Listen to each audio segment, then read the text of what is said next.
میں ان سب میں سے بڑا نیک ہوں، میرا مقام تو ان سے اوپر ہے۔ یہ والی چیز ہے نا، یہ والی چیز اللہ تعالیٰ اس سے بچائے۔ یہ جو ہے وہ انسان کو بس اوقات ایمان سے محروم کر دیتی ہے کہ جی میں عالم ہوں اور میرے سامنے باقی کوئی کچھ بھی نہیں ہے۔ یہ انا اور یہ تکبر جب ذہن کے اندر آ جاتا ہے تو گمراہی مقدر ہو جاتی ہے۔ تو شیطان کے ذہن میں یہی آیا، حالانکہ اسے کیا ہوا، وہ تو 60 لاکھ سال تک زندہ رہا، اور ایک روایت کے اندر ہے کہ زمین پر کوئی ایسی جگہ نہیں ہے جہاں شیطان نے سجدہ نہ کیا ہو۔ اس نے تو بڑی عبادتیں کی تھیں، لیکن جو اپنی عبادت کا جو تکبر اس میں پیدا ہو گیا، اپنی افضلیت کا جو تکبر پیدا ہو گیا، تو اللہ تعالیٰ نے اسے کیا کر دیا، راندہ درگاہ کر دیا۔ اس نے کھڑے ہو کر کہا میں سجدہ نہیں کرتا ہوں۔ کیوں نہیں سجدہ کرتا؟ انا خیر من، میں آدم سے بہتر ہوں۔ حالانکہ اس نے اپنی طرف دیکھا، اللہ کے حکم کی طرف نہیں دیکھا۔ ہمارے لیے تعلیم یہ ہے کہ کوئی بھی معاملہ ہو، اپنی چاہت کچھ ہو، برادری کی چاہت کچھ ہو، رشتہ داروں کی چاہت کچھ ہو، اپنی مرضی کچھ ہو، لیکن دیکھنا کس کو؟ اللہ کے حکم کو دیکھنا ہے۔ اللہ کا حکم کیا ہے؟ شیطان نے اپنی عبادتوں ریاضتوں کو دیکھا، لیکن حکم خدا کی طرف نہیں دیکھا۔ اس نے کہا کہ انا خیر من، بہتر ہوں میں اس سے، خلقتنی من نار، مجھے تو آگ سے پیدا کیا، بھلا خلقتہ من طین، اسے مٹی سے پیدا کیا، بھلا آگ بھی کبھی جھکی ہے؟ تو شیطان نے انکار کر دیا، جی سجدہ نہیں کیا آدم کے سامنے۔ کان من الجن، شیطان کی نسل بیان کی اللہ تعالیٰ نے۔ شیطان تھا جنوں میں سے، فرشتوں میں سے نہیں تھا۔ یہ فرشتے نور سے پیدا کیے گئے اور جن آگ سے پیدا کیے گئے۔ فرشتوں کو نوری کہا جاتا ہے اور جنوں کو ناری کہا جاتا ہے۔ انسان جو ہے وہ خاکی ہے، یہ خاک سے بنا ہے، مٹی ہے۔ تو کان من الجن، یہ تھا جنوں میں سے۔ ففسق عن امر ربہ، یہ نکل گیا اپنے رب کے حکم سے۔ فرشتے نوری ہیں، اور یاد رکھیں ایک چیز ذہن میں رکھیں کہ اللہ تعالیٰ بھی نور ہے، فرشتے بھی نور ہیں۔ تو اور بھی بہت ساری چیزوں کے بارے میں علم نور ہے، قرآن نور ہے، ایک حدیث میں آتا ہے دودھ جو ہے وہ نور ہے۔ تو یہ نور کے درمیان آپ فرق سمجھ لیں۔ اللہ کا نور جو ہے وہ ازلی، ابدی، دائمی، قدیم ہے، اور فرشتے جس نور سے پیدا کیے گئے نا، یہ وہ نور نہیں ہے جو اللہ کا نور ہے، یہ وہ نور نہیں ہے۔ وہ نور تو قدیم ہے، وہ ازلی اور ابدی ہے۔ یہ نور جو فرشتے جس نور سے بنائے گئے نا، یہ نور اللہ کی مخلوق ہے۔ جس طرح انسان اللہ کی مخلوق ہے، جنات اللہ کی مخلوق ہیں، اور باقی بہت ساری مخلوقات ہیں، اس طرح جو فرشتے جس نور سے بنائے گئے وہ بھی اللہ کی مخلوق نور ہے۔ تو فرمایا کان من الجن، یہ جنات میں سے تھا۔ ففسق عن امر ربہ، تو اس نے فسق کیا، نکل گیا، عدول کیا، تجاوز کیا اللہ کے حکم سے، اپنے رب کے حکم سے یہ نکل گیا۔ تو فرمایا افتتخذونہ، اللہ تعالیٰ اپنے بندوں کو مخاطب کرتے ہیں۔ شیطان کی کارگزاری مختصر بتا دی کہ شیطان کی دشمنی کیا تھی؟ اللہ کے ساتھ کوئی دشمنی نہیں تھی، شیطان کی دشمنی تھی کس سے؟ انسان سے، آدم سے، کہ سجدہ کر آدم کو، اس نے سجدہ نہیں کیا، انکار کر دیا۔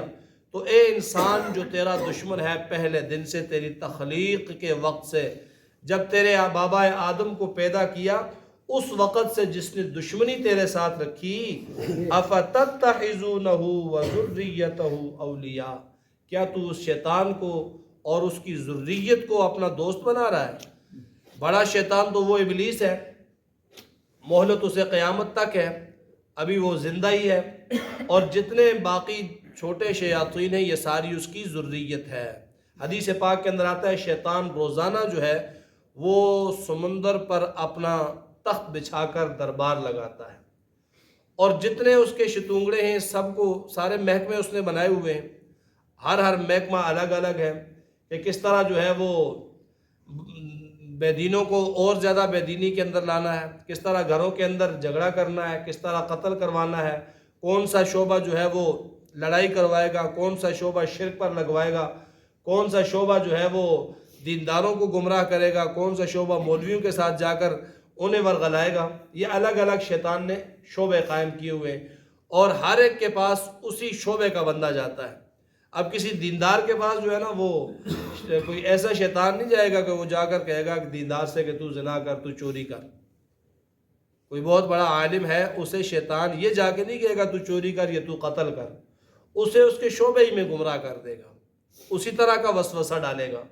تو شیطان دربار لگاتا ہے، دربار لگانے کے بعد کارگزاری سنتا ہے۔ روزانہ جب شیطان اپنی وہ ڈیوٹی کر کے جاتے ہیں، وہ کارگزاری سنتے ہیں۔ حدیث پاک کے اندر آتا ہے دو پر بڑا خوش ہوتا ہے بڑا شیطان۔ ایک وہ جو جا کر کہتا ہے کہ میں نے میاں بیوی کے درمیان پھوٹ ڈال دی اور اتنی پھوٹ ڈالی حتیٰ کہ طلاق ہو گئی، تو بڑا شیطان اس کو کہتا ہے تو بڑا کام کا بندہ ہے، آ میرے ساتھ تخت پہ بیٹھ جا۔ یہ اٹھ کر آتا ہے اور تخت پہ بٹھا دیتا ہے۔ اور دوسرا وہ کہتا ہے جی کہ میں نے جو ہے نا فلاں فلاں علاقے میں فلاں فلاں لوگوں کو شرک کے اندر مبتلا کر دیا، ان کو میں نے مشرک بنا دیا ہے، بڑی اپنی چکنی چیڑی باتوں سے شرک پر انہیں لگا دیا، انہیں پتہ تک نہیں چلا۔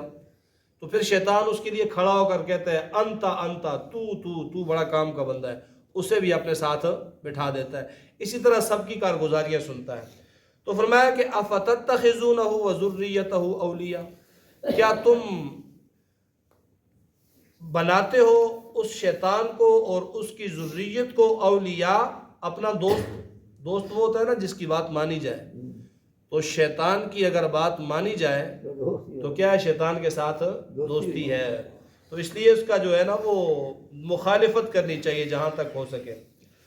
فرمایا وَهُمْ لَكُمْ عَدُوٌّ، شیطان تمہارا دشمن ہے، بِئْسَ لِلظَّالِمِينَ بَدَلًا، اور یہ ظالموں کے لیے بہت برا بدل ہے۔ اللہ